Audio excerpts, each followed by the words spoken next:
తెలుగు దర్శకులైన పూరి జగన్నాథ్, సుకుమార్, త్రివిక్రమ్, ఆ తర్వాత సీను వైట్ల, వివి వినాయక్ ఇంచుమించు ఒకే తరం దర్శకులు అని చెప్పాలి. ఒకేసారి ఇండస్ట్రీకి వచ్చారు.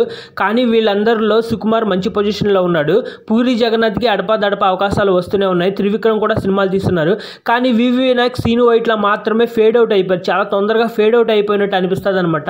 పెద్ద పెద్ద బ్లాక్ బస్టర్లు ఇచ్చిన వీళ్ళు ఎందుకు ఫేడ్ అవుట్ అయిపోయారు అనే దానికి మనం కారణాలు ఆరా తీస్తే ఏంటంటే పూరి జగన్నాథ్, త్రివిక్రమ్, సుకుమార్ ఈ వీళ్ళ ముగ్గురులో ఒక కామన్ క్వాలిటీ ఉందన్నమాట. అదేంటంటే వీళ్ళు బాగా పుస్తకాలు చదివున్నారు, కథలు రాయించుకోగలరు, రాయగలరు, స్వతహాగా రాయగలరు, లేదంటే రచయితలను కూర్చోబెట్టి రాయించగలరు అనమాట. కానీ వివి వినాయక్, సీను వైట్ల పరిస్థితి అలా కాదు. వీళ్ళు కథలని రాయలేరు, రాయించలేరు కూడా. రచయితలను కూర్చోబెట్టి రాయించే శక్తి, నాకు ఇలాంటి కథ కావాలి, హీరో క్యారెక్టర్ ఇలా ఉండాలి, హీరోయిన్ క్యారెక్టర్ ఇలా ఉండాలి అని రాయించే శక్తి లేదు. పూర్తిగా ఇతర రచయితల మీదే ఆధారపడిపోయారనమాట. వాళ్ళిచ్చే కథ మీదే ఆధారపడిపోవడం వలన తొందరగా ఫేడ్ అవుట్ అయిపోయారనే చెప్పాలి.